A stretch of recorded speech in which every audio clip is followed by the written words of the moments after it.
So we've already gone through this, you all had this, and this is the summary showing what's going on as far as this is concerned.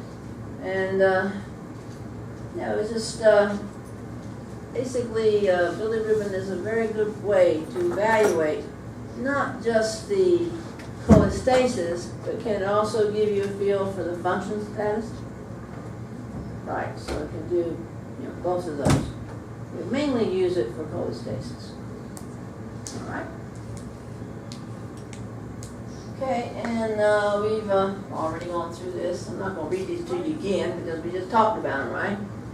Are there any questions as far as the bilirubin is concerned? All right, so we've already done this, but these you've seen before, right? Did y'all have these in pad? It's prehepatic, intrahepatic, what's going on as far as these things are concerned? These are just some diagrams that show you, like here's prehepatic icterus, and you can see as far as the RE cells as a darker line, so you're making more of your unconjugated bilirubin, and so it means you're going to be making more conjugated bilirubin from that.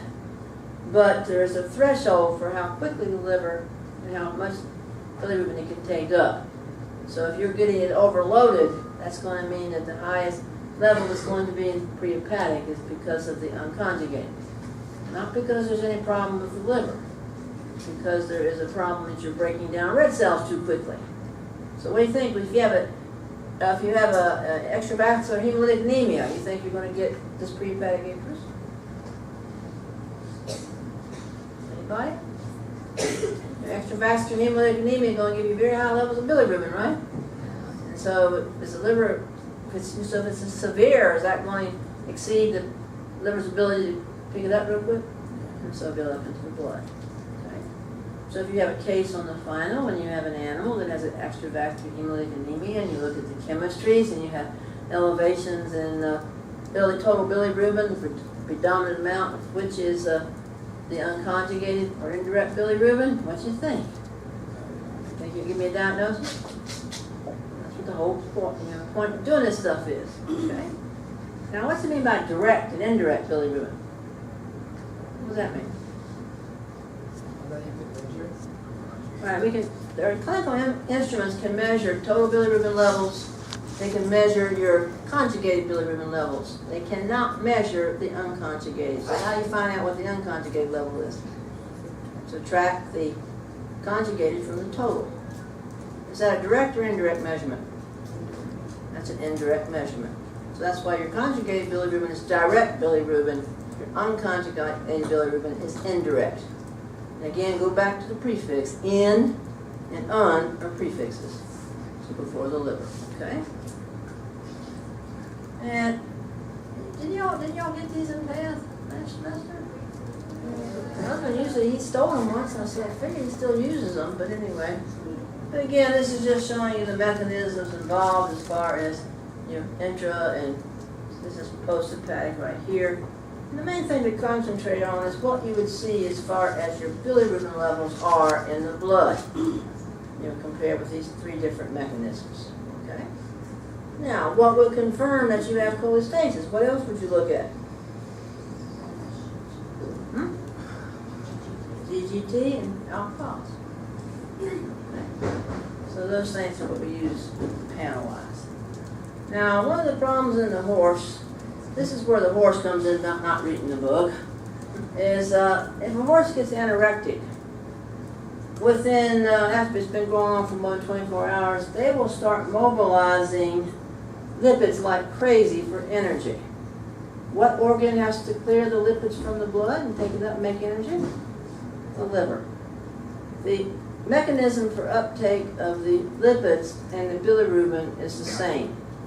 Now, what's the liver going to prefer to take? Get rid of the bilirubin or get that lipid in there so it can make enough energy to give this animal some, nutrients and stuff. And so the most common cause of hyperbilirubinemia in the horse is anorexia. Okay? And so basically, you've got to look at that because, oh my heavens, this horse has got extravascular hemolytic anemia or cholestasis or something. But the animal has a lipid or cholesterol level sky high in the blood and stuff like that. It looks like one of those, where you see all the bones sticking out and everything. That it's not been eating and stuff, so that's the explanation most likely for that. So that's one of the things that don't overinterpret hyperbilirubinemia in a horse, thinking that there's a liver problem. Y'all clear on that? Now, that doesn't mean there isn't one, but you've got to rule out the other causes. Okay, now, as far as the ruminant is concerned, the cow will rarely exceed serum direct bilirubin levels of greater than 10% no matter what's wrong with it. In other words, you can go in there and tie off the bile duct. And what it is that the liver in the cow, the most sensitive part of bilirubin excretion in the cow is the uptake from the serum. So when you have the blockage of the bile duct, that gives you back pressure, right? And that back pressure inhibits the liver from taking up the bilirubin. So you cannot use this, what we call the Vandenberg reaction, which is the comparison of the direct and indirect bilirubin. You can't use it in a cow. Okay?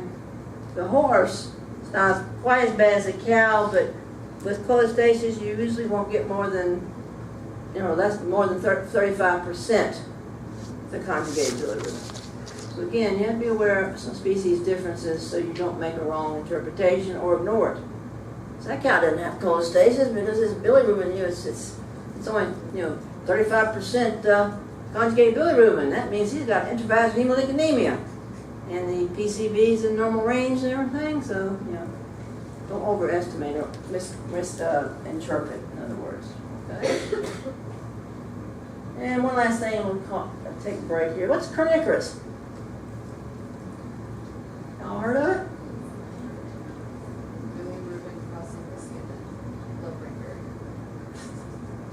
Kernicterus is where you have yellow discoloration of brain tissues.